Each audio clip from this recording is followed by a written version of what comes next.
Another day, another quick update na naman tayo mga ka-Franceth. Na-miss nyo na ba ang ating favorite duo?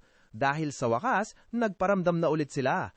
At habang papalapit ng showing ng She Who Must Not Be Named, 19 days to go na lang bago natin sila muling mapanood sa big screen. Ramdam na rin ang galaw ng promotions, unti-unti na silang nagpaparamdam. At mukhang marami pa tayong aabangan sa mga susunod na araw. Kaya stay tuned dahil ibibigay ko sa inyong latest updates tungkol sa kanila. Una, pag-usapan natin ang bagong post ni Seth. Sa kanyang Instagram, nag-share siya ng behind-the-scenes clips at photos mula sa kanilang billboard shoot, ang tinatawag ngayong bench billboard ng Franceth sa EDSA Guadalupe. Makikita sa mga kuha ang kanyang preparation at moments during the shoot at hindi may kakaila, sobrang gwapo talaga niya sa mga shots na yon.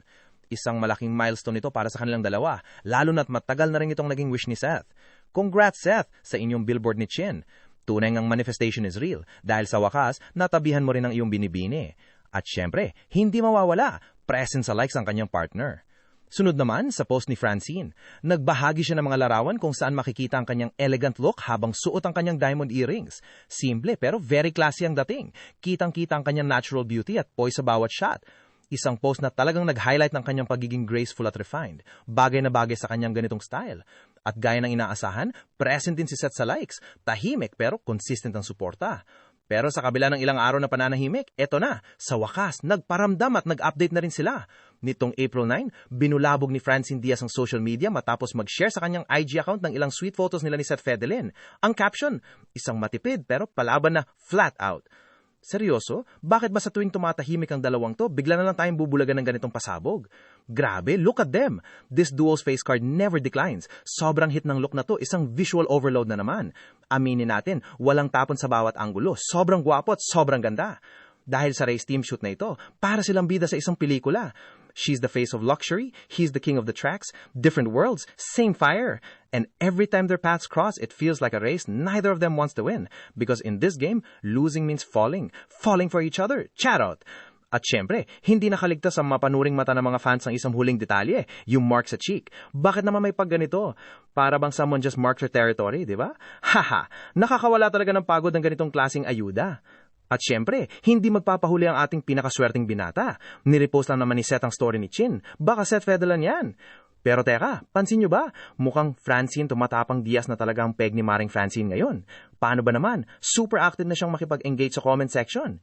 May isang fan na nag-comment, I saw the billboard sa EDSA. Ibang atake ng visuals ni Seth Fedelan. Pang international talagang dating. At ang ating proud jowa, hindi nagpatumpik-tumpik. Ni heart na lang yung comment. Totoo naman kasi, di ba, Chin? Proud na proud sa visual ni Lodi. Pero hindi lang yan ang pasabog ni Francine. Dahil pati ang isang cloud-chasing basher, tiklop sa sagot niya. Para sa kalaman ng lahat, itong basher na ito ay kilalang nega na laging nagpipilit na acting ng Dong Franceth at may mga totoong jowa raw ang dalawa in real life. Nag-comment ba naman ng basher? Sabi, sa wakas, nakauwi na si Seth. Pinayagan na ng totoong jowa para mag-update sa Franceth fans, di ba? Sabay mention pa kina Seth at Francine. Akala siguro ng basher ay mananahimik lang si Chin, pero diretsahan siyang sinagot ni Francine ng, yes, pumayag ako, with matching grimacing emoji. O di ba? Si Francine na mismong gumuho na padar ng basher. Siya ang totoong jowa, siya ang nag-update at siya ang nag-decide. Wala nang kawala, bardagulan kung bardagulan para sa pag-ibig. And for more ganaps, eto na ang ating pinakahinitay na promotion, mga ka-Franceth. Para sa mga hindi makapaghintay na makita ang ating favorite duo, huwag palalampasin ang kanilang appearance ngayong araw. Catch James and She Who Must Not Be Named today, April 10, live sa mga sumusunod. 2 p.m. mapapanood nyo sila sa Pep Live on pep.ph. At 9 p.m. at mamayang gabi naman, makikigulo sila sa Alam Na Dis on DZMM Teleradio. Kaya ihanda ng inyong mga gadgets at sabay-sabay tayong magabang sa kanilang mga kulitan at revelasyon.